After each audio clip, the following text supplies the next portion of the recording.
জানি না, আমি বুঝলাম না কিছুই। আমি ত্রিশূলটাকে নিজের আয়ত্তে আনতে পারলাম না। এমন মনে হচ্ছিল এই ত্রিশূলই আমাকে কন্ট্রোল করছিল। মহারাজ, আমার মনে হয় এই অস্ত্র ব্যবহার ঠিক হবে না, কারণ রেগে গেলে আপনি নিজের রাজ্যেরই ক্ষতি করতে পারেন। না সিগমা, অনেক কিছুই আমার মাথায় ঢুকেছে। কি মহারাজ? সেটা আপনি বুঝবেন না সিগমা। আমি বুঝতে পেরেছি কেন বর্তমান সময়ে বলে হারকিউমাসের ত্রিশূলের মধ্যে সৃষ্টি এবং ধ্বংসের শক্তি রয়েছে। খুব ভালো করে বুঝতে পেরেছি কেন এইসব ভিন্ন প্রাণীদের আমি বর্তমান সময়ে দেখতে পারিনি। এখন তো বেঁচে আছে সামান্য কিছু জলমানব এবং জলপরী। এরা বংশবিস্তার করে আবার এদের নতুন সূচনা করবে। তবে এত শক্তির ত্রিশূলের ক্ষমতা আস্তে আস্তে কমে গিয়েছিল কিভাবে? নাকি আমি কোনো না কোনোভাবে কমিয়ে দিয়েছিলাম যাতে আমি এটাকে কন্ট্রোল করতে পারি? হয়তো এমন কিছুই হবে। হ্যাঁ, এটাই হবে। আমিও সিগমার পাশে শুয়ে পড়লাম। এতক্ষণ খেয়াল করে নিয়ে রাত হয়ে গেছে। আমাদের দুজনের উপরেই আকাশের বিরাট চাঁদ দেখা যাচ্ছে, অনেক বড় একটা চাঁদ। আমি আর সিগমা চুপচাপ তাকিয়ে আছি সেটার দিকে। মহারাজ, আস্তে আস্তে চাঁদের আলো কমে যাচ্ছে কেন? হ্যাঁ, আমিও দেখলাম চাঁদের আলো হঠাৎ কমে যাচ্ছে। মনে হচ্ছে কিছু একটা চাঁদকে দেখে দিচ্ছে। আমি দেখেই বুঝলাম প্লেন তো এখনো তৈরি হয় নাই। তাহলে আকাশপুরীর আকাশ মানব কিংবা আকাশপুরীর কেউ হবে, কিন্তু একজন না একজন, সেটা আমি হলপ করে বলতে পারি। অনেকে হবে, না হলে পুরো চাঁদকে এভাবে দেখে রাখা সম্ভব নয় কোনোভাবেই। আমার এখন কোনো ইচ্ছাই নাই আকাশপুরী ধ্বংস করার। তাই আমি এখানে শুয়ে থাকার সিদ্ধান্ত নিলাম। দেখি যা হওয়ার হবে। সিগমা আর আমি শুয়ে শুয়ে দেখতে লাগলাম এক একজন আকাশ মানব নিচে নামছে। তবে ওরা মাটিতে নামছে না, সবাই পানির একটু উপরে থেকেই ডানা উধাও করে পানিতে লাফ দিচ্ছে। সবাই পানির নিচে যাচ্ছে, একজন নয়, দুইজন নয়, পুরো একটা সেনা পানির নিচে যাচ্ছিল। আমি বুঝতে পারলাম এরা পানির ভিতরে জলপুরীর সাথে যুদ্ধ করতে যাচ্ছে। কিন্তু এটা কিভাবে সম্ভব? কোন রকম জাদু ছাড়া আকাশপুরীর জিনগুলো পানিতে কিভাবে যাচ্ছে? ওরা তো পানিতে নিঃশ্বাস নিতে পারে না, আমি দেখেছি। হ্যাঁ, আমি তাড়াহুড়া করে পানিতে হাত দিলাম, অনুভব করতে লাগলাম পানিকে। দেখলাম সবাই পানির নিচে শ্বাস নিতে পারছে, কিন্তু কিভাবে সেটা আমি কোনো মতেই বুঝতে পারলাম না। বিষয়টা খুবই আশ্চর্যের। আমি সিগমাকে বলতে যাব কিছু, তখন সিগমাও দেখি অবাক হয়ে আছে। কি হলো, আপনি অবাক হয়ে গেলেন কেন? আমি কি এসব সত্য দেখছি সব? হ্যাঁ, কেন, কি হয়েছে? শুধু কাহিনীতেই পড়ে গেছি, ডানাওয়ালা ফেরেশতা আছে, আজকে নিজের চোখে দেখলাম। আমি সিগমার কথা শুনে হাসবো না কাঁদবো সেটা বুঝতেছি না। তবে এটা বুঝেছিলাম জলপরীতে এখন যারা বেঁচে আছে তারা নিশ্চয়ই বিপদে আছে। আমি কি যাব তাদের কাছে? তার চেয়ে তাদের কাছে আমি একটা বার্তা পাঠিয়ে দিই। আমি আর এই ক্ষমতার কথা আগে উল্লেখ করেছি অনেকবার, কিন্তু এটা কেমন সেটা বলছি। আমি পানিতে হাত দিলেই চোখ বন্ধ করে আশেপাশের সব দেখতে পাই। হয়তো অনেক জলপরী পারে এটা করতে। আর আমি যে কোনো জলের প্রাণীদেরকে দূর থেকেই দেখতে পারি, তাদের সাথে কথা বলতে পারি। এটা নিশ্চয়ই জেনে গেছেন আগেই। আমি আমার ক্ষমতাকে ব্যবহার করে তাদের সাথে যোগাযোগ করার চেষ্টা করব। জানি না কি হবে না কি হবে না, কিন্তু চেষ্টা করি। তাদের এত বড় একটা ক্ষতি করলাম, আর তো ক্ষতি করতে চাই না আমি। আমি জলপুরীর রাজাকে দেখতে পেলাম, এখনো বসে আছে স্তব্ধ হয়ে সেখানেই। আমি তাকে তাদের উপরে আসন্ন সামনের বিপদের কথা বললাম। তার রিয়াকশন দেখে বুঝতে পারলাম সে আমার কথা বুঝতে পেরেছে। তারা কিভাবে বাঁচতে পারবে আমি এটা রাজাকে বলে দিলাম। চলুন সিগমা, এবার আমরা আমাদের রাজ্যে ফিরে যাই, রাত তো অনেক হলো। কিন্তু মহারাজ, পানির ভিতরে তো ব্যাপারটা ভালো হবে না। সামনে সিগমা, আপনি ভাবুন তো, তাদের রাজ্য কি আমাদের ভিতরে পড়ে? আর তাদের রাজ্যের রাজা কি আমরা, কিংবা তারা কি কোনো সাহায্য আমাদের চেয়েছে? আর তারা কি করেছে? আমি তাদের সাথে দেখা করতে গিয়েছিলাম খুশি মনে, উল্টা তারা আমাকে বন্দি করে মারতে গিয়েছিল। কিন্তু মহারাজ, তাদের পুরো রাজ্য ধ্বংস করা কিন্তু আমাদের ঠিক হয়নি। শুধু যারা এই আদেশ করছিল তাদেরকেই শাস্তি দিলে হতো। আমিও এটাই করতে চেয়েছিলাম সিগমা, কিন্তু কেন জানি না ত্রিশূলটা আমাকে সেটা না করতে দিয়ে ওর হুকুম মতো কাজ করলো। কিন্তু এখন তো মনে হচ্ছে এই ডানাওয়ালা ফেরেস্তাগুলো ওদের মেরে ফেলবে। ওরা কিছুই করবে না সিগমা, ওরা যাচ্ছে আমাদের ধ্বংস করা জলপরীকে ঠিক করে দিতে। হ্যাঁ, এবার চলুন প্রাসাদে যাওয়া যাক। আপনিও আহত, আমিও আহত হয়েছি, আমাদের দুজনের বিশ্রাম করতে হবে। আহত কথাটা বলার পর আমি ডান হাতের কবজাটা দেখলাম। একদম ঠিক হয়ে গেছে কবজাটা। বুঝলাম না কি হলো, ত্রিশূল কি আমাকে ঠিক করে দিল? আগে তো এমন হতো না, হলেও নিজের শরীরের ক্ষতগুলো সাধারণ সময়ের থেকে একটু তাড়াতাড়ি ঠিক হতো, কিন্তু এখন তো দেখছি সাথে সাথে ঠিক হয়ে গেল। না, আমার এভাবে ত্রিশূল ব্যবহার করা ঠিক হবে না, আমাকে এটা পুরো ব্যবহার করতে শিখতে হবে। আমি আর সিগমা দুজনেই রাজ্যের দিকে হাঁটতে লাগলাম। রাজ্যের কাছে আসতে দেখতে পেলাম ঘোড়া নিয়ে বের হচ্ছে গেট থেকে কিছু সৈন্য। আমাদেরকে দেখেই দুইজন সৈনিক আমাদের দুজনকে ঘোড়ায় উঠালো। আমি আর সিগমা ঘোড়ায় বসে রাজ্যের দিকে চলে আসলাম। কোনো সৈন্যকে কিছুই বলল না। আমি আর সিগমা দুজনেই কোনো কথা না বলে সোজা আমাদের কক্ষে চলে আসলাম। মন্ত্রীও আজকে কোনো কথা বলল না, আরেকটা ভয়ে আছে আজকে আমাকে নিয়ে, কারণ শুনেছে হয়তো আমি কি করেছিলাম। আর সিগমাকে তো এখন অনেক ভয় পাবে, কারণ প্রথম প্রথম তো ওকে দেখতেই পারতো না মন্ত্রী, কিন্তু এখন তো জানতে পেরেছে সে জাদুকর। আমিও আর বেশি কথা না বাড়িয়ে আমার কক্ষে ঢুকলাম। ঢোকার সাথে সাথেই দেখতে পেলাম হৃদিতা দৌড়ে আমার কাছে আসলো। আপনার কিছু হয়নি তো? আমার কি হবে, শুনেননি যুদ্ধের কথা? হ্যাঁ, শুনেছিলাম। অনেক শান্তি লেগেছিল যে কোনো রক্ত ছাড়াই যুদ্ধ জিতে গেছেন, কিন্তু পরে শুনতে পেলাম আপনি পানিতে ঝাঁপ দিয়েছেন আর ওঠেননি। সব সেনাকে দেখলাম যখন আপনাকে ছাড়াই ফিরে আসতে, তখন আরও চিন্তিত হয়ে গিয়েছিলাম। তারপর একটু আগেই আপনাকে খোঁজার জন্য সেনা পাঠালাম আমি। বাবা, একদিনেই স্বামীর জন্য এত দরদ হয়ে গেছে? প্রথম প্রথম তো দেখতেই পারতেন না। আমি রীতিকে টেনে কাছে নিয়ে বললাম। পরে কোথায় গিয়েছিলেন? বলবো, আগে একটু বিশ্রাম নিয়ে নি। আপনি যান, গোসল করে আসুন। আর কত গোসল করবো, এতক্ষণ তো পানির নিচে ছিলাম। দেখছেন না আপনার সাথে বালি লেগে আছে? যান, গোসল করে আসুন। ঠিক আছে, আমি চলে গেলাম গোসল করতে। তারপর এসে রীতিতাকে সব খুলে বললাম। ও অনেকটা কষ্ট পেয়েছে আমার কার্য শুনে, কিন্তু যা করেছি হয়তো ভালোর জন্যই করেছি। এমন লেখা ছিল কাহিনীতে, তাই এমন হবেই। আমার ভবিষ্যতে আমি যা যা করে গেছি তাই তো আমি করছি, কিন্তু আমার বর্তমানের কথা খুব মনে পড়ে যাচ্ছে। এলিনটা কি কি করছে সেটা কে জানে। কবে যে আমি এখান থেকে যেতে পারবো? তবে আমার মনে একটা প্রশ্ন জাগতেছে, সেটা হলো এই টাইম মেশিন কোথা থেকে আসলো? এটা কিভাবে বা আমি পেলাম? আমি তো পেয়েছি আমার ভবিষ্যতের আমার জন্য। আচ্ছা, আমি আরো সামনে গেলে বুঝতে পারবো কিভাবে কি হলো। আমি নিজেও অনেক ক্লান্ত ছিলাম, ঘুম আসছিল খুব। গভীর ঘুমে তলিয়ে পড়লাম আমি শুয়ে ঘুমাচ্ছিলাম। সকালে উঠলাম ঘুম থেকে হৃদিতার ডাকে। ও আলতো করে মাথায় হাত বুলিয়ে দিচ্ছিল আর আমাকে আস্তে আস্তে ডাকতেছিল।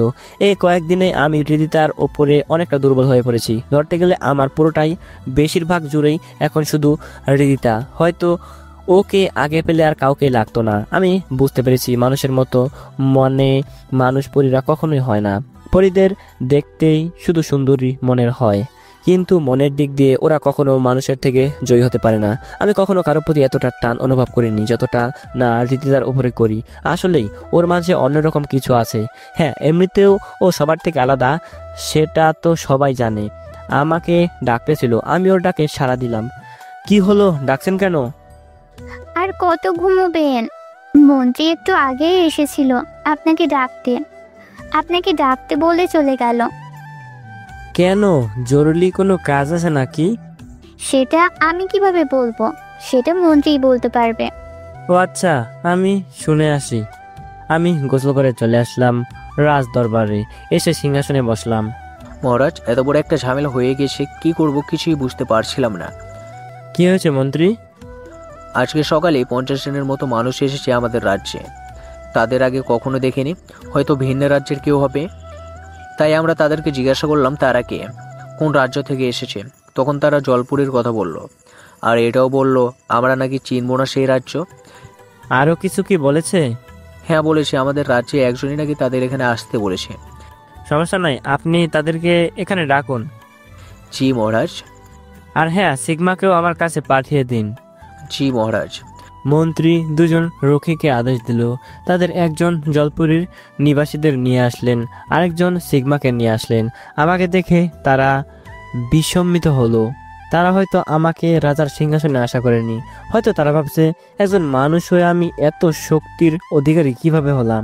তাদের কাছে ত্রিশূল আর এই তলোয়ারের ঘটনা হয়তো অজানা, কিন্তু তারা এত ভয়াবহতা খেয়াল করেছে আর বুঝেছে আমি কি করতে পারি। তো আপনি জলপুরীর রাজা? আমি রাজার উদ্দেশ্যে বললাম। হ্যাঁ, আমি রাজা হারকিউমাস, যে রাজ্যে এখন আপনি দাঁড়িয়ে আছেন আমি সেটার রাজা। আপনি কি গত রাতে জলপুরীতে আক্রমণ করেছিলেন? হ্যাঁ। আপনার জন্য কত জল প্রাণীর জীবন গিয়েছে সেটা কি ভেবেছেন? সেটা আপনাদের ভুলের জন্যই হয়েছে। জলপুরীর রাজ্যের সবাই এত নিষ্ঠুর হবে আমি ভাবিনি। আমি কি প্রথমে আপনাদের হত্যা করতে গিয়েছি ওইখানে? আমি তো আপনাদের রাজ্যে ঘুরতে গিয়েছিলাম, আর আপনারা কি করলেন? আমাকে আটকে বল্লম ছুটতে লাগলেন। ভাগ্য ভালো যে আপনারা বেঁচে আছেন, না হলে আপনারাও এখন কুপকাত হয়ে যেতেন। আমরা যেটা করেছি সেটার জন্য আমরা অন্তত দুঃখিত। আসলে রাজ্যর নিরাপত্তার জন্য আমাদের সেটা করতে হয়। সেটা কি রকম নিরাপত্তা? আমার মিত্র যদি সেখানে না আসতো তাহলে কি যে হতো সেটা আমি ভাবছি। এতক্ষণে আমাকে মেরে আপনি আপনার কন্যার বিয়ে দিতেন, যে আমাকে পুরোপুরি মারতো। এমন ভুল আর হবে না। আপনাদের আমি এখানে আসতে বলেছিলাম যাতে আপনারা বাঁচতে পারেন। আপনাকে অসংখ্য ধন্যবাদ সেটার জন্য। আমরা সেখান থেকে খুব কষ্টেই বেঁচে গিয়েছি। আকাশপুরীর সৈন্যরা আমাদের যাকেই পাঠাচ্ছিল তাকেই হত্যা করেছিল। শেষ পর্যন্ত আমরা 50 জনই বেঁচে আসতে পেরেছি সেখান থেকে। হ্যারি কথাটা বলল, আর তখনই সিগমা আমার পাশে এসে দাঁড়ালো। আপনাদের ওপরে তাহলে আকাশপুরীর রাজা আক্রমণ করেছে, কিন্তু আমার জানা মতে আপনাদের সৈন্যরা তাদের থেকে অনেক শক্তিশালী, আর তারা তো জানে না যে আমি আপনাদের উপরে আক্রমণ করব। তাহলে তারা কোন সাহসে আপনাদের উপরে আক্রমণ করতে আসলো? তাও আবার পানির ভেতরে। তারা যাচ্ছে কিভাবে? আমরাও অনেক আশ্চর্য হয়েছি সেটা দেখে। তারা তো পানির নিচে আসলো মানুষের মতোই, দম আটকে মারা যায়। তাদের ডানাও পানিতে ভিজলে কাজ করে না। কিন্তু তারা একা আসেনি, তাদের সাথে আরও একজন ছিল। কে ছিল? উনার মতোই একজন ছিল। আপনি যখন আমাদের উপরে আক্রমণ করলেন তখন উনি যে শক্তি দিয়ে আমাদের রক্ষা করলেন, ওই লোকটাও একই রকম জিনিস ব্যবহার করে। হ্যারি সিগমাকে উদ্দেশ্য করে বলল। ও শরীর, চোখ কি লাল হয়ে যায়? হ্যাঁ মহারাজ, এটা হিগমা ছাড়া অন্য কেউ হতে পারে না।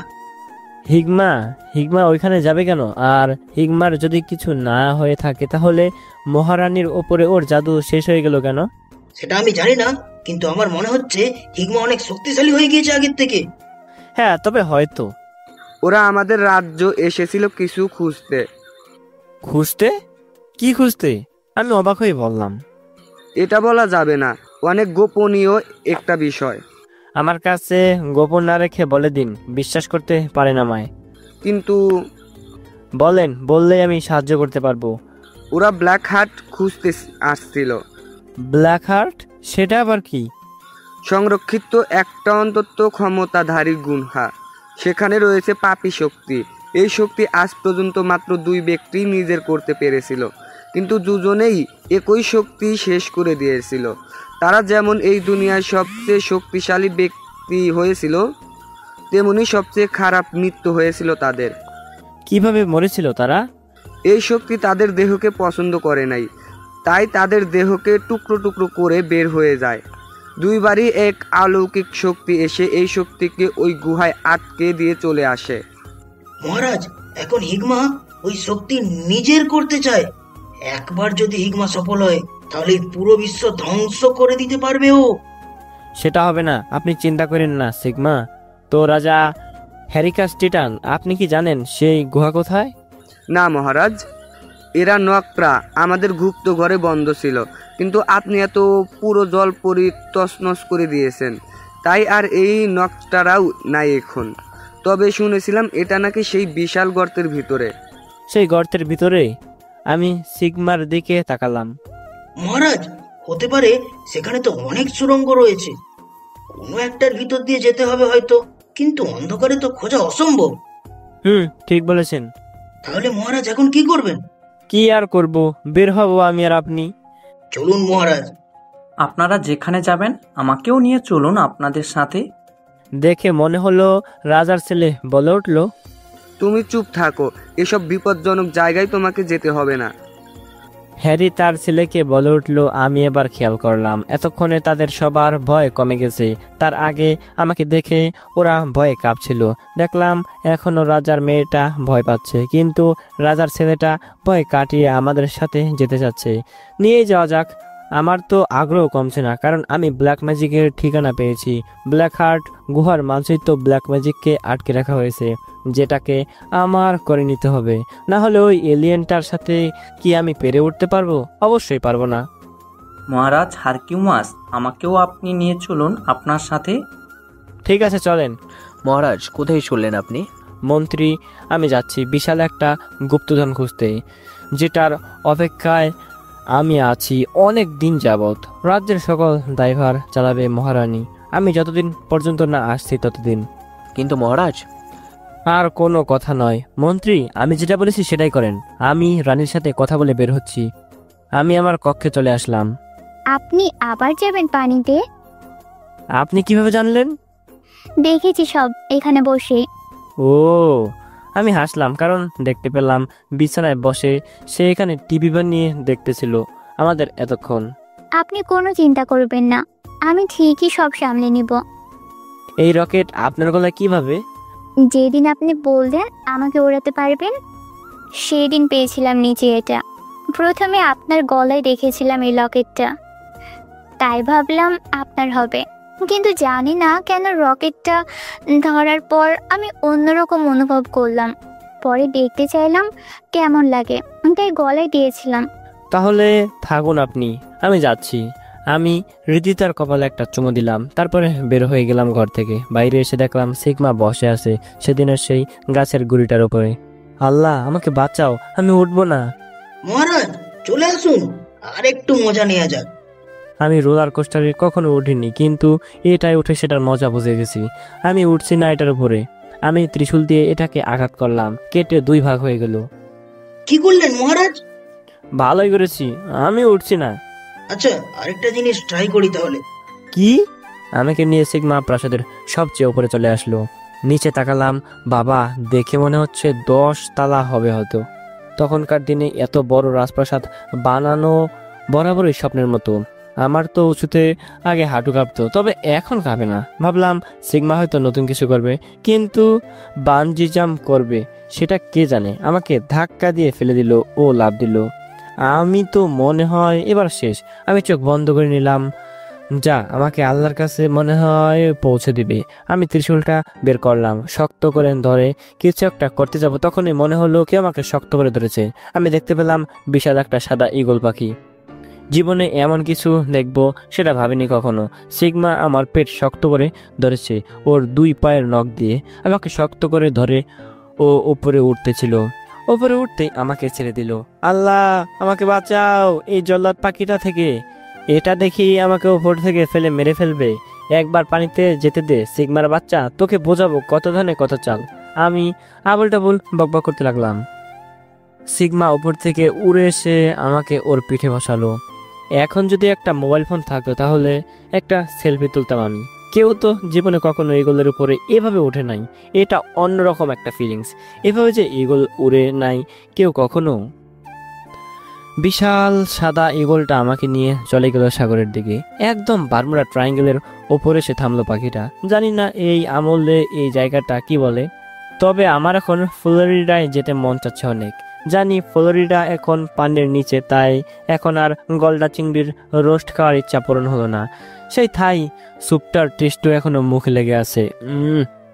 ইস, কি দিন ছিল। আর হঠাৎ করে সেই এলিয়েনটা এসে এসব সুখের দিনের 12টা বাজিয়ে দিল।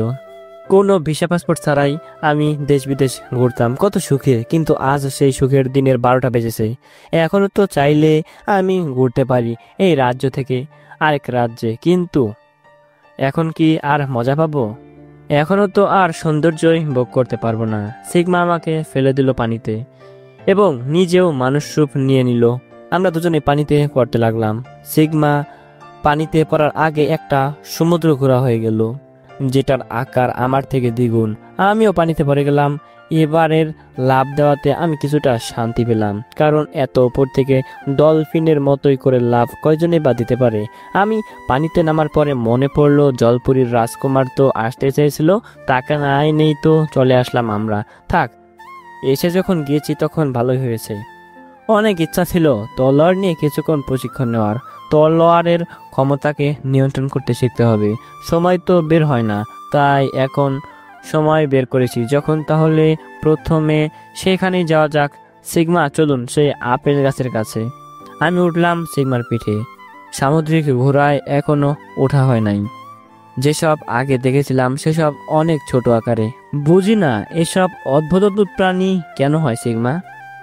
একবার এক প্রাণী হলে তো পারে সে। আমি ঘোড়ার পিঠে বসলাম। মনে হচ্ছিল পানির মধ্যে তেজি ঘোড়া নিয়ে ছুটছিলাম।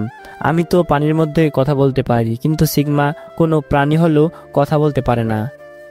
কিন্তু দেখেছি ইদানিংও আর ওর কন্ট্রোল হারাচ্ছে না। মানে বুঝতে পারলাম ওর উপরে হিগমার জাদু পুরোপুরি শেষ হয়ে গেছে। তবে মানতে হবে হিগমা অনেক শক্তিশালী। ওকে হারাতে গেলে অনেক দমের প্রয়োজন হবে। তবে সেটার জন্য আমাকে এই ত্রিশূল আর তলোয়ারের ব্যবহারে পারদর্শী হতে হবে। আমি যদি এই দুই অস্ত্রে একটাতে পারদর্শী হতে পারি তাহলে কেউ আমাকে হারাতে পারবে না। আমি কোনো রকম ত্রিশূল চালাতে শিখেছি, কারণ এর আগে কখনো ত্রিশূল নিয়ে সেভাবে প্রশিক্ষণ হয়নি। তবে ছোট থেকে আমি তলোয়ারে পারদর্শী ছিলাম। আমার দাদা একজন ক্যারাটে শিক্ষক ছিলেন। তিনি বিভিন্ন ধরনের ক্যারাটে শেখাতেন। তার কাছ থেকে আমার বাবা শিখেছে, আর আমার বাবার কাছ থেকে শুধু আমি তলোয়ার চালানোটাই শিখেছি। আমাদের সাথে প্রথম ঘটনা ঘটে যাওয়ার পর থেকে আমার বাবা আমাকে এইসব জিনিস থেকে সম্পূর্ণ দূরে রেখেছে। তো তলোয়ার চালাতে বেশি সমস্যা হবে না। সেটা আকারেও ছোট, তাড়াতাড়ি মুভমেন্ট করা যাবে। কিন্তু এই ত্রিশূল আকারে বড় আর নড়াতেও অনেকটা কষ্ট হয়। আমি আর সিগমা চললাম আবার বারমুডা ট্রায়াঙ্গেলের মধ্যে, সেই বিশাল সুগভীর গর্তটার মধ্যে। কত রহস্যজনক যে এই জায়গাটা। আজ পর্যন্ত কত জাহাজ যে এই জায়গায় এসে ডুবে গেছে তার অন্ত নাই। আমরা ঢুকলাম সেই বিশাল গর্তে। এবার আর অন্ধকার নয়। আমি আমার ত্রিশূল এ হাত দিলাম, সঙ্গে সঙ্গে এটা এলইডি লাইটের মতো জ্বলতে লাগলো। এটার যে এই ক্ষমতাও আছে সেটা আমি জানতামই না। আমরা আবার সেই জায়গায় পৌঁছে গেলাম। আসলে এখন যখন আলো জেলে এসেছি তখন দেখলাম যে ফুটো দিয়ে আমরা এসেছি সেটা সবার প্রথমেই ছিল, যার জন্য ভুল হয় না এখানে আসতে। কিন্তু তারপর থেকে এখানে অসংখ্য ফুটো রয়েছে। প্রথমবার তো চলে গিয়েছিলাম একটাই। আমাদের কি এই সবগুলো ফুটো দেখতে হবে? হ্যাঁ, দেখবো, সমস্যা কি? আমার কাছে তো আছে তাজি ঘোড়া। এখন ওর খিদা লাগলে হাঙর হয়ে কিছু খেয়ে নিবে এখান থেকে। আর আমার হাতে তো ত্রিশূল আছেই। আমি এটা দিয়ে ছোটোখাটো একটা এনার্জি বল বানিয়ে সেটা মেরে কোনো এক জায়গায় আগুন ধরাবো, তারপর মাছ মেরে সেটাকে পুড়িয়ে খাবো। তবু এই কালো জাদু আমি খুঁজে এখান থেকে যাব। আচ্ছা, যদি জলপুরীর রাজা যদি আমাকে মিথ্যা বলে, বলতেও তো পারে, দেখা গেল মিথ্যা বলে আমাকে এখানে এনে অন্য কোনো কিছুর দান্দা করতেছে। আচ্ছা, সেটা পরে দেখা যাবে। ওইখানে হৃদিতা আছে, কিছু হলে নিশ্চয়ই কোনো না কোনো উপায়ে আমাকে জানাবে। আমি সেই জায়গায় পারে চলে আসলাম। সিগমা আবারও মানুষ হয়ে গেল। এই জায়গাটাই মনে হয় সবচেয়ে উঁচু এখানের। আমি ত্রিশূলটাকে রাখলাম আর তলোয়ারটা নিলাম। কতক্ষণ ঘোরাতে লাগলাম সেটাকে। আমার কার্যকলাপ দেখে সিগমা সরে দাঁড়ালো, কারণ ওর কাছে জিনিসটা সুবিধার মনে হলো না। আমি শক্ত করে তলোয়ারটা ধরলাম। তলোয়ারটা লাল হয়ে যাচ্ছিল, মানে হচ্ছিল আগুন বের হচ্ছে তলোয়ার দিয়ে। আমি ব্লেডে হাত দিলাম, একটু গরম লাগলো আমার হাতে। আমার হাত পড়তেই এমন একটা আওয়াজ হলো যে আগুনে পানি পড়েছে। আমার হাতে তেমন কিছুই হলো না, কিন্তু মনে হচ্ছিল যদি কোনো মানুষ বা অন্য কেউ এটাকে ধরতো তাহলে সাথে সাথেই পুড়ে যেত সে। আমি চোখ বন্ধ করলাম, যেমনটা করেছিলাম প্রথম ত্রিশূল পাওয়ার পর। অনুভব করতে লাগলাম, এমন মনে হচ্ছিল আমার সামনে আমার থেকেও শক্তিশালী একটা শক্তি আছে। সে আমাকে বলতেছে, আমাকে ধরো। আমি তাকে ধরতে হাত বাড়ালাম, কিন্তু সেটা দৌড় দিল। আমি তাকে ধরার জন্য দৌড় দিলাম, কিন্তু সেও দৌড়াচ্ছে। কোনো মতে তাকে ধরতে পারলাম না। আমি ব্যর্থ হয়ে আমি চোখ খুলে নিলাম। বুঝলাম এটা আমার কাছে এত সহজেই ধরা দেবে না, আমাকে অনেক কষ্ট করতে হবে। তার চেয়ে আমি এটার শক্তি পরীক্ষা করে দেখি কতটা শক্তিশালী হতে পারে এটা। আমি আরো শক্ত করে ধরলাম এটাকে। এবার আরো লাল হয়ে গেল। ভাই, পুরো ফ্রি ফায়ার গেমের লেজেন্ডারি কাটানার মতো মনে হচ্ছিল আমার তলোয়ারটাকে। তো আপনারা কে কে ফ্রি ফায়ার গেম খেলেন অবশ্যই নিচে কমেন্ট করে জানিয়ে দিবেন এবং আপনাদের ইউআইডিটা দিতেও ভুলবেন না। আর বলবেন আমাকে যেন আমি আপনাদেরকে অ্যাড দিই। আমি অবশ্যই অবশ্যই অবশ্যই আপনাদেরকে গেমে অ্যাড দেবো এবং আপনাদের সাথে গেম খেলবো। তো যাই হোক, আবার গল্পে ফিরি। পুরো ফ্রি ফায়ার গেমের লেজেন্ডারি কাটানোর মতো মনে হচ্ছিল আমার তলোয়ারটাকে। নামটা খারাপ না, এটাকে এত বড় করে তলোয়ার না বলে কাটানা বললেই হয়। আমি তলোয়ারটাকে দিয়ে জোরে সামনের দিকে আঘাত করলাম, সাথে সাথেই বিশাল বড় একটা লাল তরঙ্গ সামনের দিকে গেল। দেখতে অনেকটা আগুনের ফুলকির মতো মনে হচ্ছিল। আমি সামনের দিকে তলোয়ারটা চালানোর ফলে সেটা আমাকে বিপরীতমুখী একটা বল প্রয়োগ করলো। সেই বলের কারণে আমি পেছনে কয়েক হাত যাওয়ার পরে নিচে পড়ে গেলাম।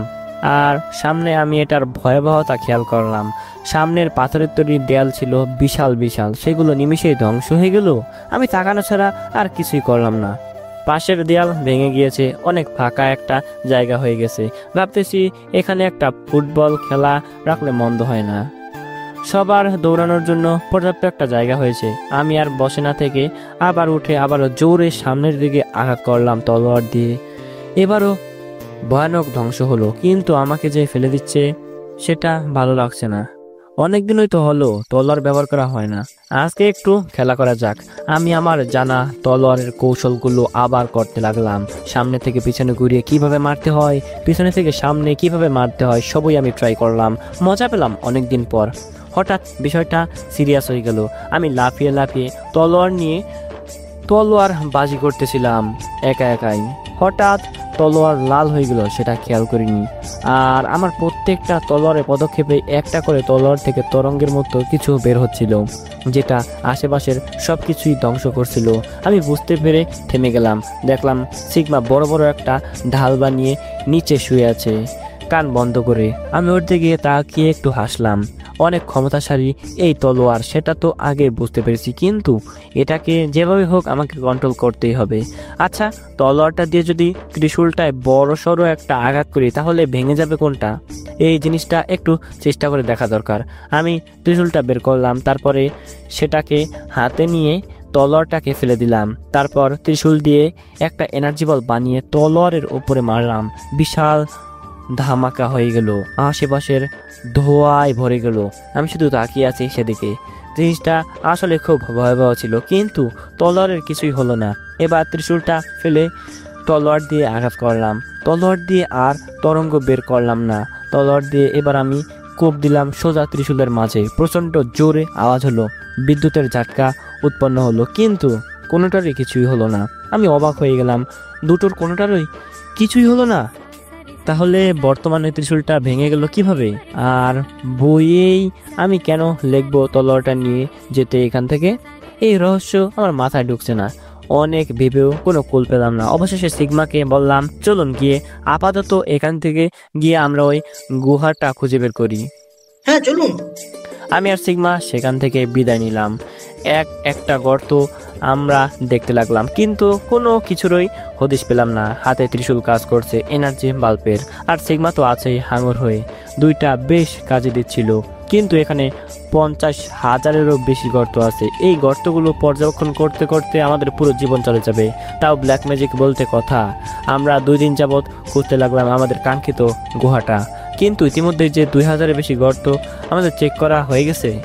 মহারাজ, আমার মনে হচ্ছে ওই রাজা আমাদের বোকা বানিয়েছে। সে তো বলেছে আমরা এখানে পেতে পারি, এটা তো বলে নাই এখানেই পাবো। হ্যাঁ সিগমা, আপনি ঠিকই বলেছেন। আমার তখন উত্তেজিত অবস্থায় সিদ্ধান্ত নেওয়া ঠিক হয় নাই। অনেক বড় ভুল করে ফেলেছি মনে হচ্ছে। আমি শুধুই 2 দিন এভাবে নষ্ট করলাম। হ্যাঁ মহারাজ, চলুন ফিরে যাই। হ্যাঁ চলেন। আমি আর সিগমা ফেরত যাচ্ছিলাম। আসলে এখানে এভাবেই খোঁজার কোনো মানেই হয় না। আমরা শুধুই সময় নষ্ট করছি এখানে সময় নষ্ট করার কোনো মানেই হয় না। আমি রাজা হয়েও রাজার মতো ব্যবহার যে করতে পারি না, এটার জন্য এখন আমার আফসোস হচ্ছে। আসলেই এত রাজ্যের রাজা হলে রাজাদের মাথা নষ্ট হয়ে যায়। আমি যদি এখন রাজা না হয়ে আমার পরিবার নিয়ে থাকতে পারতাম, আর এসব কিছু ক্ষমতা যদি আমার কাছে থাকতো তাহলে ভালোই হতো। সেটা হয়তো এখন আর সম্ভব নয়, কিন্তু এটা আমাকে সম্ভব করতেই হবে। বর্তমান সময়ে আমি দেখেছি রাজ্যের অবস্থা, আর আমি কাউকে না বলেই এখানে এসেছি। এই সময়ে তারা নিশ্চয়ই ভেবে নিয়েছে আমি মারা গিয়েছি। এই সময় আমি বুঝতে পারবো কারা কারা আমার বিরুদ্ধে। এমনিতেও আমি যদি ফেরত যাই তাহলে আমার পুরো সেনার অর্ধেক আমি নিজেই শেষ করে দেব। সব সেনাপতির স্বার্থপরতা আমি দেখেছি। এখন কারো উপরেই আমি বিশ্বাস করতে পারতেছি না। আসলেই এতগুলো বিশ্বাসঘাতকতাটা হলো আমার সাথে, কিভাবে তাদেরকে বিশ্বাস করি আমি? কিন্তু একটা জিনিস দেখেছি, সব ক্ষেত্রে জিনরাই বিশ্বাস ভেঙেছে আমার। তাই তো এবার আমি মানুষদের উপরে বিশ্বাস করেছি। আদৌ কি সে বিশ্বাস সিগমা রাখবে কিনা আমি জানি না, তবে আমার আস্থা ও আমার সাথে বিশ্বাসঘাতকতা করবে না। আমরা দুজনেই পানির উপরে উঠলাম। একটু আগে আমি আর সিগমা পিরানা মাছের কাবাব খেয়ে আসছি, সেই নির্জন বটগাছের নিচে বসে। মশলা ছাড়া মাছের কাবাবটা বেমানান হয়ে গেছে। লবণের অভাবটা সমুদ্রের পানি পূরণ করেছে। আমি আর সিগমা রাজ্যের দিকে হাঁটতে লাগলাম। কিছু দূর হাঁটার পর সিগমা একটা সাদা ঘোড়া হয়ে গেল, একদম সাদা টকটকে ঘোড়া। এই প্রথম আমি এত সাদা প্রাণী দেখতে পেলাম। যাই হোক, সিগমা যে এত সুন্দর সাদা প্রাণীতে রূপ নিতে পারে সেটা আমি জানতামই না। হিগমার কাছে তো লাল জাদু, তাহলে কি ও লাল প্রাণী হবে? বিষয়টা দেখার প্রয়োজন তো। আমরা দুজনে রাজ্যের দিকে পাড়ি দিলাম। এসব আজে বাজে কথায় কোনো কান দেওয়া যাবে না। রাজ্যে ফিরে ওই জলপরীর বাসিন্দাদের আটক করতে হবে, না হলে ওরা মুখ খুলবে না। আমি বুঝতে পারছি একটু করা তো হতে হবে, যেহেতু আমি রাজা। আমরা রাজ্যে পৌঁছে গেলাম। বিশাল গেটের কাছে এসে দেখতে পেলাম এখানে কাঠের বিশাল দরজা ছিল, কিন্তু দরজাটা ভেঙে পড়ে আছে। সামনে আমি লাশ দেখতে পাচ্ছি অনেকের। বিষয়টা দেখেই বুঝতে পারলাম এখানে যুদ্ধ হয়েছে। ভিতরে বাড়িঘরে আগুন জ্বলতেছে। কোনো রাজ্য এভাবে হামলা করছে বুঝতে পারছিলাম না। তবে যেটা দেখলাম, কয়েকজন আকাশপরীর সৈন্যরা নিহত হয়ে পড়ে আছে। তাদের ডানা দেখে আমি বুঝতে পারলাম যে এটা তারা। আমাদের বুঝে নিতে সমস্যা হলো না যে কারা হামলা করেছিল এখানে। আমি আর সিগমা ভিতরে ঢুকতে যাব, এমন সময় 5 থেকে 50 জনের মতো ডানাওয়ালা আকাশপরীর সেনা এসে আমাদের ঘিরে ধরলো। আমি তাদের দেখে আমার ত্রিশূলটা বের করব, তার আগেই তাদের একজন আমার আর সিগমার উপরে একটা জাল ফেললো। আবারও জালে আটকা পড়ে কাবু হয়ে গেলাম আমরা। আমাদের কাবু করে দিল। জালের মধ্যে ইলেকট্রনিক ছিল, যেটার দারুণ আমি শক খেয়ে বেহুশ হয়ে গেলাম। তারপরে কি হলো আমি বুঝলাম না। আমি যখন চোখ খুললাম নিজেকে আবিষ্কার করলাম আমি কয়েদিখানায় বন্দি। আমার সাথে রয়েছে সিগমা, সেই সাথে রিনিতাকেও আমার সাথে রাখা হয়েছে। আমি দেখতে পেলাম সাথে রিনিতা, মন্ত্রী, রাজা হ্যারিকাস টিটান ও তার ছেলে আছেন। মহারাজ, আপনি ঠিক আছেন তো? হ্যাঁ। আপনার কিছু হয়নি তো? না, আমি ঠিক আছি, কিছুই হয়নি আমার। মহারাজ, আপনি যাওয়ার 2 দিন পরেই আমাদের উপরে আকাশের ফেরেশতারা আক্রমণ করে। মানুষ হলে তাদের সাথে আমরা যুদ্ধ করতে জয়ী হতে পারতাম, কিন্তু তারা তো ফেরেশতা ছিল। তারা ডানা দিয়ে পাখির মতো উড়তে পারে। তাদের সাথে আমরা কিভাবে পেরে উঠবো বলেন? আর তাদের সাথে জাদুকর হিমাগৌসী এসেছে। তারা এখানে কি রাজা হ্যারির জন্য এসেছে? না মহারাজ, ওই ফেরেশতাগুলো এসেছে রাজা হ্যারির মেয়ের জন্য, আর হিমাগাই এখানে এসেছিল রানের জন্য। ওরা রাজকুমারীকে তুলে নিয়ে গিয়েছে। বলেই হ্যারি কাঁদতে শুরু করলো। আচ্ছা রিদিতা, সিগমা তোমার জন্য এসেছে, তাহলে তোমাকে বন্দি করেছে কেন? সিগমা আমার গলা থেকে আপনার লকেটটা বের করে নিয়ে গেছে। রকেট নিয়ে গেছে?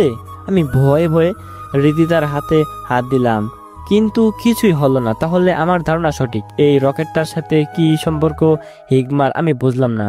হিগমারা হয়তো যেটা দরকার ছিল সে সেটা পেয়ে গেছে। আচ্ছা, ভবিষ্যতের আমি তো আমার যাতে সুবিধা হয় সেই জন্যই তো সেই রকেটটাকে আমাকে দিয়েছে। হ্যাঁ, আমার মনে পড়েছে, আমার কাছে সব প্যাচ এখন খুলে গিয়েছে। ঠিক এমন একটাই রকেট আমার বোন রিদির গলায় আছে।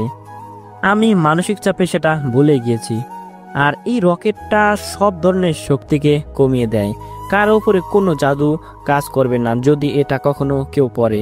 তাই তো রিদির কাছে যখনই আমি থাকতাম কোনো পরী আমার কাছে আসতে পারতো না। আর সেই দরবেশ সব সময় আমাকে রিদির কাছেই থাকতে বলেছে, হয়তো এই কারণে। আর যারা যখন জাদু করেছে রিদির উপরে, তার আগে থেকে রিদি এই রকেটটা হারিয়ে যায়। হ্যাঁ, এবার সব ক্লিয়ার হয়ে গেছে। আর এই রকেট অর্থাৎ লকেটটাকে দিয়ে রাজা হিরোলাস যখন আমাদের জীবন ফিরিয়ে দিয়েছিলেন, তিনি রিদির গলায় এটা পরিয়ে দেন। বিষয়টা আমার কাছে এবার অনেকটা পানির মতো হয়েছে। আর সেই রকেটে মনে হচ্ছে আমার সেই কালো জাদুর গুহার নকশা।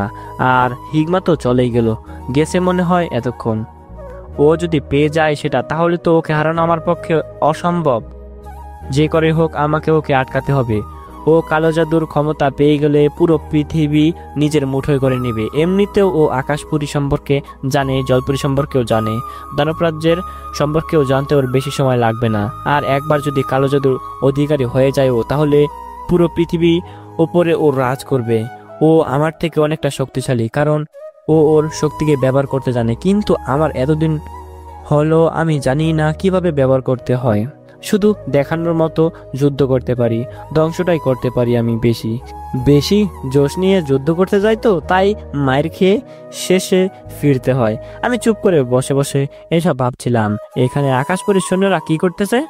তারা এই রাজ্যকে নিজেদের করে নিয়েছে। আর সিগমা? সে তো আকাশপুরীর রাজার একজন সাধারণ মিত্র। সাধারণ মিত্র নই রাজা হেরিকাস, সেই এই পুরো দুনিয়ার রাজা হতে চায়। তাই তো তার এত কষ্ট, এত শ্রম তার। এখন কি করবেন মহারাজ? আমার এখান থেকে যাওয়াই ঠিক হয়নি। আমাকে এখন এখান থেকে বের হতে হবে।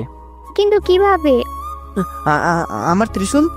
আমি কোমরে হাত দিলাম, কিন্তু ত্রিশূলের কোনো হদিস পেলাম না। এটা কোনো কথা হলো? আমার ত্রিশূল নিয়ে গেছে ওরা। আমি কি করবো এখন? আম্মা, আমাকে বাঁচাও। আমি এখানে থাকবো না আর। আমার টাইম মেশিন কোনে? আমি যুদ্ধহীন একটা সময় চলে যাব। কোথায় ভাবলাম এখন থেকে বের হয়ে হিগমার পিছনে যাব, কিন্তু এখানে মনে হচ্ছে বন্দী হয়ে থাকতে হবে। সিগমা, কিছু একটা করুন, আমাদের তো হিগমাকে যেভাবে হোক আটকাতে হবে। হ্যাঁ মহারাজ, কিন্তু আমি এখন কিছুই করতে পারবো না। কেন সিগমা? হিগমা আমার সব ক্ষমতা ওর করে নিয়েছে। ও আগের থেকে অনেক শক্তির অধিকারী হয়ে গিয়েছে। ও শক্তির শোষণ মন্ত্র ও নিজের আয়ত্তে করে নিয়েছে। কি? হ্যাঁ মহারাজ, এখন ও যদি কালো জাদু করে নিজের করে নেয়, তাহলে পুরো দুনিয়াই ওর। আমাদের আর কিছুই করার থাকবে না। দেখলাম সিগমা অনেক ভয় পেয়ে গেছে এখন। এমন ভয় ওর চোখে আগে কখনো দেখিনি। আসলেই শক্তি থাকলে মানুষ কতই না সাহসী হয়ে যায়, কিন্তু সেই শক্তি চলে গেলে মানুষ একদম ভীতু হয়ে যায়। সিগমাকে আমি বোঝাতে চেষ্টা করলাম না, কারণ আসলেই ওর মাঝে আর ক্ষমতা নেই। সিগমা অনেক ক্ষমতার অধিকারী ছিল, কিন্তু অনেক অজ্ঞ ছিল তার ক্ষমতার ব্যাপারে, যেমন আমিও অজ্ঞ। আমি মাটিতে বসে পড়লাম। কি করব ভেবে পাচ্ছিলাম না, মাথা কাজ করতেছিল না। না, এভাবে হতে দিলে চলবে না। আমার মাথা শান্ত করে ভাবতে হবে। আমি আমার চোখ বন্ধ করলাম, আশেপাশে পানি আছে কিনা অনুভব করতে লাগলাম। আমাকেও আমার পুরো শক্তি ব্যবহার করতে হবে। আমি আর এই ছোট্টখাটো ক্ষমতা নিয়ে ওদের সাথে যুদ্ধ করতে চাই না। মহারাজ, আপনি নিচে বসেছেন কেন? আমি আমার জামা খুলে দিচ্ছি, সেখানে বসুন। এখন রাজার স্টাইলে বসার সময় নেই মন্ত্রী। অনেক হয়েছে বাচ্চা বাচ্চা খেলা। আমি চাই না কারো বেশি ক্ষতি করতে এই সময়ে, কিন্তু এখন দেখছি কিছু না করলে আমারই ভুল হবে। কি করতে যাচ্ছেন? সবাই তো সাঁতার কাটতে পারেন। কেন? কারণ সুনামি হবে এখন। আমি বলার সাথে সাথেই সমুদ্রের পানি আশ্রে পড়লো পুরো রাজ্যের উপরে। আমি আস্তে আস্তে আমাদের কক্ষে প্রবেশ করতে লাগলাম। এটাই তো আমি চাচ্ছিলাম। আমার শুধু পানি দরকার ছিল। আমি পানিতে হাত দিলাম। আমার কোনো জলমানব কিংবা মানব সৈন্যের দরকার নেই এখন। এই পানির সৈন্যরাই আমাকে এখন সাহায্য করবে। আমার ক্ষমতাও তাই একটা, আমি এটাকে ব্যবহার করি। এটা কি কোনো জাদুর শক্তির থেকে কম? আশেপাশে যত সামুদ্রিক প্রাণী ছিল আমি সবগুলোকে ডেকে দিলাম। এবার খেলা হবে। পানি আস্তে আস্তে আমাদের কক্ষে ভরতে লাগলো। সবাই আতঙ্কিত হয়ে গেল। মহারাজ, এসব কি হচ্ছে? আমার বিশ্বাসই হচ্ছে না আপনি সেই ইতিহাসের জলের দেবতা। আমি কোনো ইতিহাসের দেবতা নই। আমি হারকিউমাস। এখন থেকে জলের নতুন রাজা হারকিউমাস টিটান। জি মহারাজ। হ্যারি কুর্নিশ করলো আমাকে, সেই সাথে সবাই কুর্নিশ করলো আমাকে। মহারাজ, এই ঘর তো পানিতে ভরে যাচ্ছে। এখন কি করবেন মহারাজ? চিন্তা কিসের? আমার সেনা এখনই চলে আসবে। মহারাজ, আমাদের সব সেনাদের ওরা মেরে ফেলছে। আয়রে আমার, আয়রে বলার সাথে সাথে বিশাল একটা তিমির মাছ ধাক্কা দিল দেয়ালের সাথে। আমাদের যে কয়দাখানে রাখা হয়েছে তার দেয়াল জোরজোর করে ভেঙে গেল। সবাই অবাক হয়ে তাকিয়ে আছে। বাইরে পানি বেশি ছিল, তাই ভেতরে সেটা ঢুকতে লাগলো। নিন, আমার সৈন্য চলে আসছে। এসব মানুষের থেকেও বেশি ক্ষতিকর। সবাই এক এক করে একটা ডলফিনের উপরে উঠতেছিল। হঠাৎই একটা আকাশপরীর সেনা উড়ে আসলো আমাদের উপরে হামলা করার জন্য। সে হৃদিতা ধাক্কা দিয়ে ডলফিনের ওপর থেকে ফেলে দিল। ফেলে দিয়ে পানির মধ্যে নিয়ে গেল। হৃদিতা সাঁতার কাটতে পারে না, তাই আমি লাফ দিলাম পানিতে। আমি দূরে থেকেই দেখতে পেলাম হৃদিতা কষ্ট পাচ্ছে, কেমন যেন করছে। ওর শরীর থেকে কেমন একটা লাল আলো বের হয়ে যাচ্ছে। আমার পাশে থাকা হাঙরকে ইশারা করলাম আকাশপুরের সেই সেনাকে চিবিয়ে খেয়ে ফেলতে। ওদের কিছু মুখ দিয়ে বলতে হয় না, মনে মনে যেটা বলি ওরা আমার চোখ দেখেই বুঝে যায় সেটা। আমি খুব তাড়াতাড়ি হৃদিতার কাছে চলে গেলাম। ওর কাছে ফিরতেই একটা আলোর ঝলক হয়ে গেল, যেটার জন্য আমি কিছুই দেখতে পেলাম না। আমি চোখ খোলার পর অবাক হয়ে হৃদিতার দিকে তাকিয়েছিলাম। অনেক অবাক করার বিষয় হয়ে গেল। ঠিক আছেন? আমি হৃদিতাকে জিজ্ঞাসা করলাম। হুম। তাহলে চলেন, আমি মুচকি এসে বললাম। আমি পানিতে কথা বলতেছি কিভাবে, আর কিভাবে বা শ্বাস নিচ্ছি? কারণ আপনি একজন জলপরী, আমি মুচকি এসে বললাম। কি? হ্যাঁ। কিন্তু এটা কিভাবে সম্ভব? সেটা হয়তো আপনার বাবা ভালো করে বলতে পারবেন, কিংবা অন্য কোনো রহস্য থাকতে পারে। থাক, এ বিষয়ে পরে দেখা যাবে। হুম। বুঝলাম না, ও জলপরি হলো কিভাবে? সেদিনও তো পানিতে পড়েছিল, সেদিনও তো শ্বাস নিতে পারছিল না, তাহলে আজকে হঠাৎ এটা হলো কেন? নাকি অন্য কিছু আছে এটার মাঝে? সেটা আমি বুঝলাম না। আমি হৃদিতাকে নিয়ে উপরে উঠলাম। সবাই অবাক হয়ে গেল হৃদিতাকে দেখে, কিন্তু অবাক হওয়ার মতো সময় এটা না, কারণ আকাশপুরীর বিশাল একটা সেনা আমাদের সামনে চলে আসছে। হ্যারিকাস। জি মহারাজ। আপনি ওদের নিয়ে একটা নিরাপদ জায়গায় চলে যান। জি মহারাজ। কিন্তু আপনি একা লড়বেন এদের সাথে? আমি একা কোথায়? আমার হাত উঁচু করলাম, সাথে সাথেই জলের বিশাল একটা সেনা আমার পেছনে উপস্থিত হয়ে গেল। এবার হবে আসল মজা। ঝুঁকি না নিলে নাকি কিছু শেখা যায় না? তাই আমিও নিচ্ছি আমার জীবনের ঝুঁকি। হ্যারি সবাইকে নিয়ে পেছনের দিকে চলে যাচ্ছিল। আমার সামনে বিশাল সেনা, যারা ডানা দিয়ে উঠতেছিল। আমি অনেকটা ভয় পাচ্ছি, তারপরও ভয় আমাকে কাটাতে হবে। এদের সাথে আমাকে একাই লড়তে হবে, না হলে আমি কিভাবে শক্তিশালী হব? এখানে তো হিগমাকে হারাতে হবে, আবার সেখানে সেই এলিয়েনটাকে কিছুই করার নাই। এখন এই রাস্তায় আমাকে আমার ভাগ্যে নিয়ে আসতে, এখন শেষ তো দেখতেই হবে। কিছু সেনা উঠতে উঠতে হৃদিতার পিছু নিতে লাগলো। আমি পানির বিশাল সুনামি ফেললাম তাদের উপরে। তারা পানিতে তলিয়ে গেল। অবশ্য মরবে না, তাই আমি কিছু হাঙর পাঠালাম তাদেরকে মেরে ফেলার জন্য। বাকি বিশাল সৈন্য আমাদের সামনে দাঁড়িয়ে আছে। আমিও দাঁড়ালাম একটা বিশাল আকার তিমির উপরে। দেখলাম সৈন্যগুলো উড়ে হামলা করার জন্য আমার দিকে আসছিল। আমিও প্রস্তুত হলাম, জানি না কি হতে চলেছে, কিন্তু যা হবার ভালোই হবে। ডানাওয়ালা সেনাদের হাতে রয়েছে বল্লম, তলোয়ার। আমাকে একটা আঘাত করলেই আমি মারা যাব হয়তো। সবগুলো সেনারা আমার কাছেই চলে আসলো। আমার সাথে যুদ্ধ করতে চায়, তারা চলে এসেছে। আমি তাদের কাছে আসতে দেখেই পানিতে ঝাঁপ দিলাম। পানির নিচে আমি চলে গেলাম।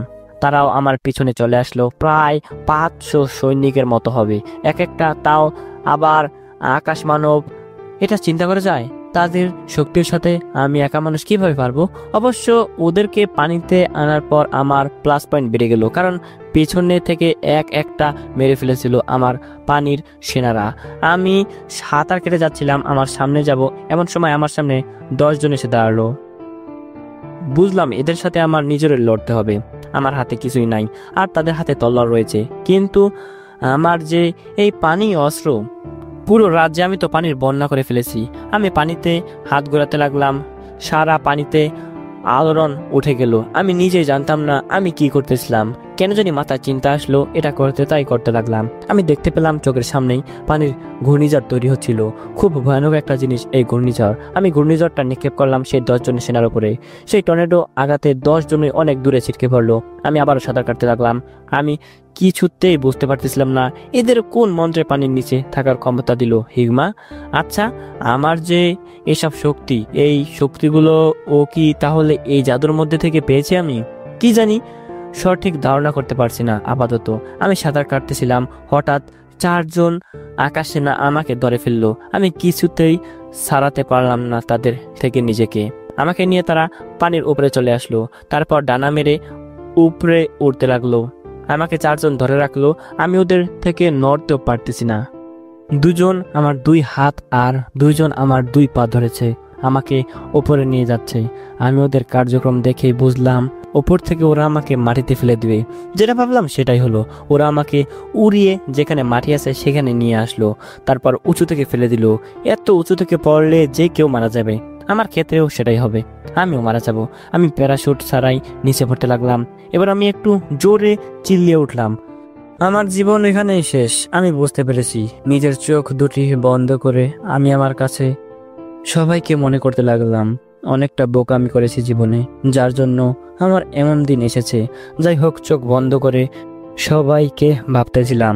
এমন সময় আমার চোখের সামনে দুজন মানুষ চলে আসলো, অচেনা মানুষ। আমার কাছে এমন মনে হচ্ছিল আমার আশেপাশের সময় সব থেমে গেছে। আমার সামনে দুজন মানুষ দাঁড়িয়ে আছে, একজন মহিলা আর একজন পুরুষ। মহিলা পুরো সাদা একটা জামা পরে আছে আর পুরুষ লাল একটা জামা পরে আছে। আর দূরেই আমি কালো জামা পরা আরেকটা মানুষকে দেখতে পেলাম, যে কিনা দূর থেকেই লাল চোখে আমাকে দেখে যাচ্ছে, কিন্তু কাছে আসছে না। আমাকে দেখেই লাল জামা পরা লোকটা বলতে শুরু করলো,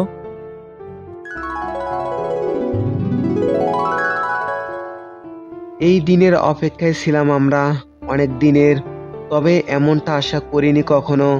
চেয়েছিলাম নিজের বংশধরের কেউ আমাদের এই ক্ষমতাগুলোর অধিকারী হবে।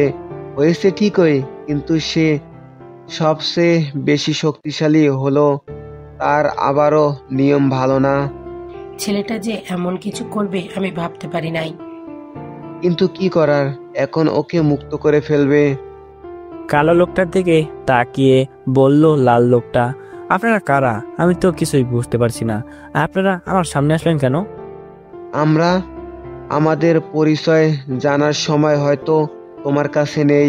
মনে করো আমরা দুজন হলাম তোমার কাছে যে ক্ষমতাগুলো আছে সেগুলোর বন্দিরূপ। মানে? তুমি নিশ্চয়ই ভাবতেছ তোমার মধ্যেও তো লাল ও সাদা জাদুর ক্ষমতা রয়েছে, তাহলে তুমি ব্যবহার করতে পারো না কেন সেগুলো, তাই না? হ্যাঁ। কারণ তোমার সেই ক্ষমতাগুলো আমরা দুজনেই, আর আমার দুজনের এই কালো জাদুর সাথেই বন্ধি। তাহলে সেই দুইজন কিভাবে ব্যবহার করে? তারা আমাদের বংশধর, তাই তাদের ক্ষেত্রে এসব সমস্যা হবে না। কিন্তু তোমার? দুজনেই দেখলাম পিছনে তাকালো, দেখলাম কালো লোকটা অদৃশ্য হয়ে যাচ্ছে আস্তে আস্তে। অবাক হলাম দেখে। হিমগা নিশ্চয়ই সেই গুহা থেকে কেরালাকে মুক্ত করে দিয়েছে। হ্যাঁ, এবার আমাদেরও পালা। বালক, তুমি সময় নষ্ট করো না। যদি আমাদের ক্ষমতা ব্যবহার করতে চাও তাহলে এক্ষুনি তলোয়ারের কাছে চলে যাও। সেখানে গিয়ে যে ত্রিশূলটা আছে সেটাকে পুরো ভেঙে দাও। আমরা মুক্ত হয়ে যাব। আমাদের সব শক্তি তখন তোমার মাঝে চলে যাবে। কিন্তু আমি তো এখন কিছুক্ষণ পরে মারা যাব। হাসালে তুমি। তুমি জানোই না তোমার কাছে এখন কেমন শক্তি আছে। তুমি হিরান আর হিরানার বংশধর, তাদের সকল ক্ষমতা তোমার মাঝে। সে দুজন আবার কে? তোমার আদি পিতা মাতা। তোমার কাছে যার ত্রিশূল আছে সেটা হলো ইয়ানার, যাকে সমুদ্রের রানী বলা হতো। আর হিরান যে ছিল আগুনের রাজা, যার তলোয়ার তুমি ব্যবহার করো। কিন্তু আমি তো এখন আকাশ থেকে পড়তেছি। এত চিন্তা কিসের বৎস? তোমার কাছে দুজনের শক্তি রয়েছে, তারা তো আমাদের মতোই বন্দী নয়। শুধু বিশ্বাস রাখো নিজের মনে। সাথে সাথেই দুজন অদৃশ্য হয়ে গেল। আমি চোখ খুলে দেখলাম যেখানে শেষ ছিল আকাশে, সেখানে থেকেই আবার পড়তে শুরু করলাম। মানে এতক্ষণ সময় আটকে ছিল। কি অদ্ভুত বিষয় হলো, এমন কিছু একটা হবে ভাবতে পারিনি। এটা নিয়ে পরেও গবেষণা করতে পারবো। দুজনের কথা এখন ভাবতে লাগলাম। আমার কাছে এত ক্ষমতা আছে আর আমি শুধু ভাবতাম আমার কাছে শুধু পানির শক্তি আছে। আমি চোখটাকে বন্ধ করলাম। এখন আমার সব ভয় হারিয়ে গেছে। আমি চোখ বন্ধ করার পরপরই আমার ত্রিশূলটাকে অনুভব করতে পারলাম। মনে হলো সেটা আমার কাছেই আসছে খুব তাড়াতাড়ি। আমি যখন মাটিতে থেকে অনেকটা ওপরে, তখনই ত্রিশূলটা আমার হাতের মুঠিতে চলে আসলো। সেই সাথে দেখলাম ত্রিশূলটার সাথে করে বিশাল পানিও নিয়ে আসছে। যেখানে নামলাম সেখানে এখন নদী হয়ে গেছে। এবার আশা চান্দু কে আসবে? আমার হাতে এখন আমার ত্রিশূল চলে আসছে। আমি এখন পুরো আকাশপুরি ধ্বংস করে দেব। আমি কাউকে ছাড়বো না। এখন আমি চোখটাকে বন্ধ করলাম। এবার আমি একটা মহিলাকে দেখতে পেলাম যে ত্রিশূলের জায়গায় দাঁড়িয়ে আছে। আমি তার হাতের দিকে হাত দিয়েছি, সে আমার হাতের উপরে হাত রাখলো। এখন থেকে এই ত্রিশূল তোমার। শুধু এটা নাই, এই সমুদ্রে যা দেখছো সব তোমার, সব তোমার আদেশ শুনবে। আপনি কে? হিরানা। এটা বলে সে অদৃশ্য হয়ে গেল। আমি বুঝতে পারলাম না কি হলো। আমি পানির উপরে দাঁড়িয়ে আছি হাতে ত্রিশূল নিয়ে। আমি শক্ত করে ধরলাম ত্রিশূলটা। আমার শরীরে সাদা হয়ে উঠল। আমি নতুন কোনো শক্তির অনুভব করলাম আমার মাঝে। এটা আমার কাছে নতুন, কিন্তু এমন মনে হচ্ছিল এসব আমার কাছে অনেক আগে থেকে ছিল। আমি পানির বিশাল সুনামি তুললাম, সেটার ওপরে দাঁড়ালাম আমি। আর পানি আমাকে সামনের দিকে নিয়ে যাচ্ছে, সুনামি আমাকে সামনের দিকে নিয়ে যাচ্ছিল খুব শীঘ্রই। এবার একটা একটাকে ধরে আমি মারবো। এদের সাইজ করে আমাকে হিগমার 12টা বাজাতে হবে। আমি এগিয়ে যাচ্ছিলাম আবার আমার রাজ্যের দিকে। সেদিকে গিয়ে দেখলাম আকাশ সেনারা হৃদিতার পিছু নিচ্ছে। আমি তাদের পিছনে বিশাল সাগরের ঢেউ নিয়ে এগিয়ে যাচ্ছিলাম। তারা পানি থেকে কিছুটা ওপরে দিয়ে উড়ে বন্দীদের আবার বন্দি করতে চাইছিল, কিন্তু আমি থাকতে সেগুলো হয় কিভাবে? আমি পানির ঢেউ ওদের উপরে ফেলে ওদেরকে তলিয়ে দিলাম পানির মধ্যে। ওরা সবাই পানির নিচ দিয়ে সাঁতার কেটে উপরে ওঠার চেষ্টা করতেছিল। এবার হবে আসল খেলা। এদের বেশিরভাগ সেনাই আমার সেনার দ্বারা আহত হয়েছে, অনেক নিহত হয়েছে, কিন্তু বেশিরভাগই এখন আমাকে ঘিরে ধরেছে। আমার চারপাশ দিয়ে শুধু আকাশ সেনাই। তবে এটা আকাশ না যে এরা আমার উপরে কিছু করবে, এটা পানি। আমি ত্রিশূলটা জোরে শক্ত করে ধরলাম। আমার চারপাশের সেনারা আমার কাছে চলে আসলো আমাকে আক্রমণ করার জন্য। এবার সাথে সাথে আমার পুরো শরীর সাদা হয়ে গেল। আমার শরীর দিয়ে সাদা আলো বের হতে লাগলো। আমার চোখ দুটো সাদা হয়ে গেল। আমি এবার ওদের দিকে তাকালাম। হ্যাঁ, আসো এবার চান্দুরা। আমার কাছে এখন সমুদ্রের রানীর শক্তি রয়েছে, তার পুরো শক্তি আমি ব্যবহার করতে পারবো এখন। দেখা যাক সমুদ্রের মাঝে এখন তোমরা নতুন সমুদ্রের রাজাকে হারাতে পারো কিনা। আমি ত্রিশূল দিয়ে একটাকে আঘাত করলাম। ত্রিশূল দিয়ে যাকে আঘাত করলাম তার পেটে ত্রিশূলটা গেল। সাথে সাথেই বড় সড়ো একটা ব্লাস্ট হলো। ধামাকা অনেক বড় ছিল এবং বুঝলাম আমার ত্রিশূল একটা এনার্জি বল তৈরি করেছিল ওর পেটে ঢোকার পর, যেটার জন্য আমার সামনে অনেক আকাশ সেনা নিহত হয়। এবার পেছন থেকে একজন এগিয়ে আসলো। আমি আমার ত্রিশূলটা দিয়ে তার গলায় চালিয়ে দিলাম। পাশে আরেকজন আসলো। আমি সেটাকে আমার বাম হাত দিয়ে ধাক্কা দিলাম। সাথে সাথেই হাত থেকে মনে হলো কিছু একটা বের হলো আমার সাথে। আমি নিজেও ভাবিনি আমার হাত থেকে একটা এনার্জি বল বের হবে। এই এনার্জি বল অনেক কাজের জিনিস। একটা বড়সড় এনার্জি বল বানালে সেটা পুরো রাজ্যকে ধ্বংস করে দিতে পারে। না, এদের সাথে এভাবে হচ্ছে না। আমি এখনো ভালো করে জানি না আমার মাঝে আর কি কি শক্তি আছে। একজন দূর থেকে একটা বল্লম আমার দিকে ছুঁড়ে মারলো। আমি হাত দিয়ে আটকানোর চেষ্টা করলাম, সাথে সাথেই একটা ঢাল হয়ে গেল আমার চারপাশে। আমি খেয়াল করলাম এবার আমার ত্রিশূলটা ব্যবহার করিনি, তাহলে আমি হাত দিয়ে আরো কিছু করতে পারবো। যাক, এদের থেকে বেশি সময় নেওয়া আমার চলবে না। আমার হিগমাকে আটকাতে হবে। আমি পানির নিচে মাটিতে এসে দাঁড়ালাম। এবার সব আকাশ সেনা একসাথে আমার দিকে ছুটে আসছে। আমি দাঁড়িয়ে আছি। সবাই একদম আমার কাছে চলে আসার পর আমি ত্রিশূলটা দিয়ে মাটিতে আঘাত করলাম জোরে। কিছুই বোঝার আগে আশেপাশে সবকিছু শুদ্ধ ধুলো হয়ে গেল। আমি পানিতে কখনো এই ক্ষমতা ব্যবহার করে দেখিনি, সময় হয়নি আগে, কিন্তু এখন এটাকে ব্যবহার করার ভয়াবহতা দেখতে পেলাম। ধ্বংস করে দিল আমার আশেপাশে যা ছিল। সব আকাশ সেনা ছিল, সব নিমেষেই শেষ হয়ে গেল। আমি ওপরে আসলাম। আমাকে দেখে মন্ত্রী বলে উঠল, আপনি ঠিক আছেন তো মহারাজ? হ্যাঁ মন্ত্রী, আমি ঠিক আছি, কিন্তু বেশিক্ষণ মনে হয় থাকবো না। আপনার শরীর দিয়ে সাদা আলো বের হচ্ছে। হ্যাঁ, আমি আমার আসল শক্তির অস্তিত্ব পেয়েছি। এখন কি করবেন মহারাজ?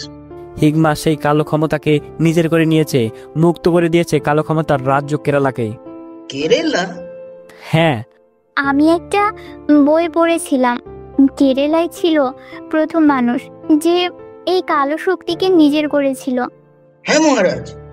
হৃদিতা, আপনি বলেছিলেন আরেকজন ছিল যে এই শক্তিকে নিজের করেছিল। সে কে? মহারাজ, তিনি ছিলেন ফেরারো নামের এক বালক।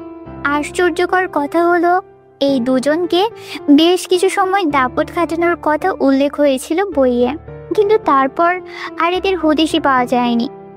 এটা ঐতিহাসিক একটা বিষয়, অনেক গোপনীয় বিষয়, সেটা আমি বুঝতে পারলাম, কিন্তু আমি হিগমাকে আগে না আটকালে এই বিষয়ে বেশি কিছু জানতে পারবো না।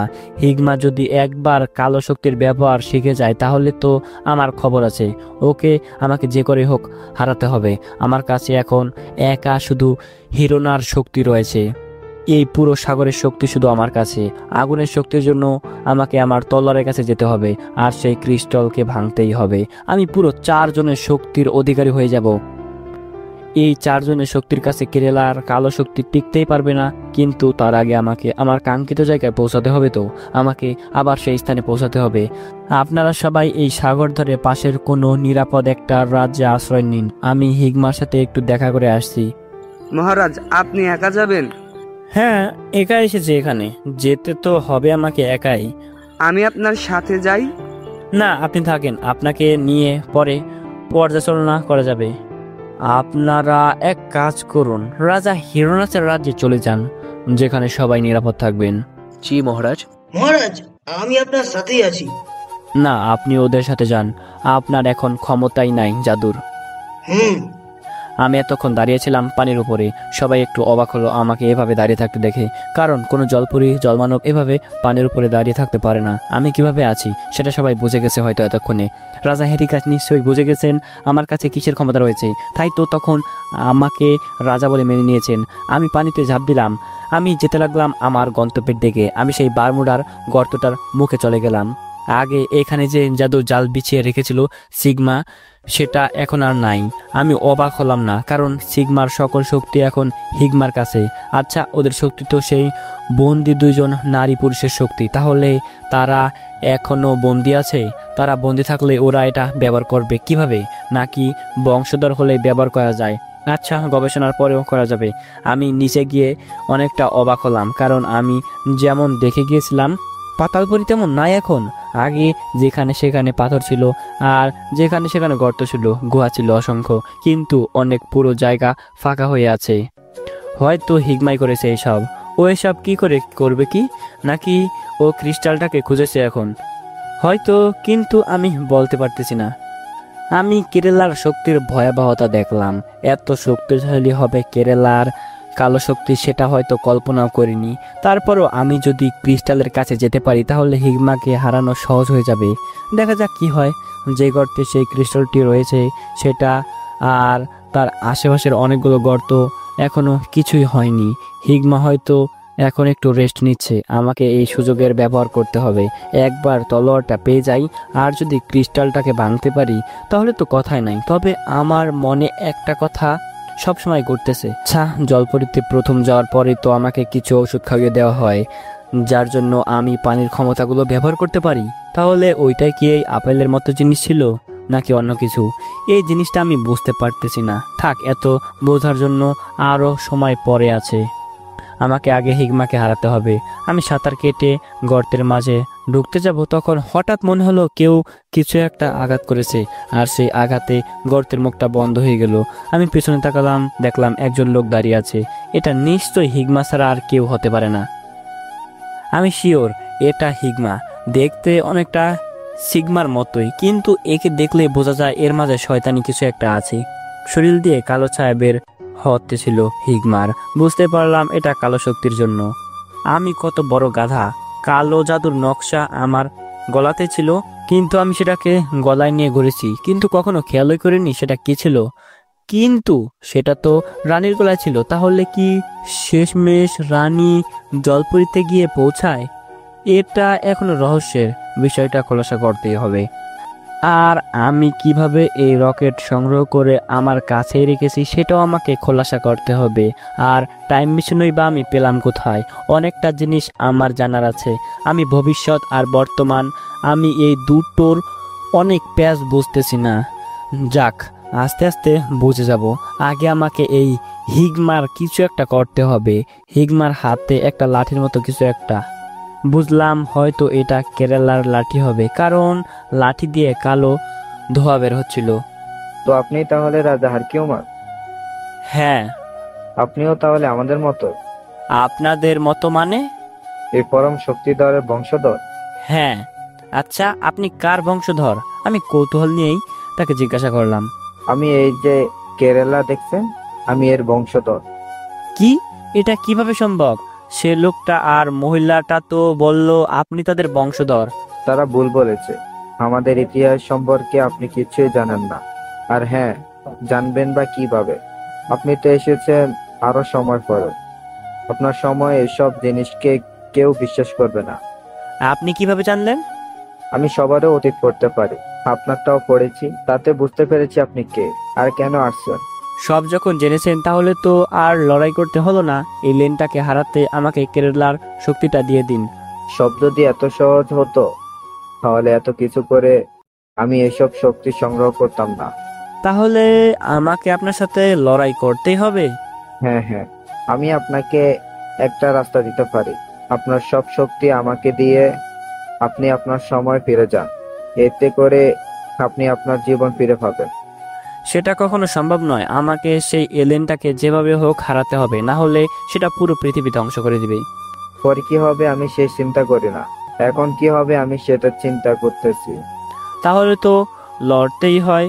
হিগমা এতক্ষণ শান্তই ছিল, কিন্তু হঠাৎ করে তার লাঠি তুলে আমার দিকে 1 সেকেন্ডে এসে হামলা করলো। ওর লাঠি দিয়ে বাড়ি দিল। আমি বাড়িটা আটকাতে আমার ত্রিশূল ধরলাম সামনে। তাহলে এটাই হিয়ানার কৌশল? হ্যাঁ। আজকে এটাকে গুঁড়ো গুঁড়ো করে দেব। আমি দাঁড়িয়ে ত্রিশূল দিয়ে ওর আঘাত ফিরিয়ে রাখছিলাম। হিগমা আরো জোরে দিল, আমি তা ফিরিয়ে রাখছিলাম। হঠাৎ হিগমা ওর ডান হাত দিয়ে মুহূর্তে একটা কালো ছায়া ঘনীভূত করলো, বানালো, সেটা দিয়ে আমাকে আঘাত করলো। আমি দূরের পাথরের সাথে বাড়ি খেলাম।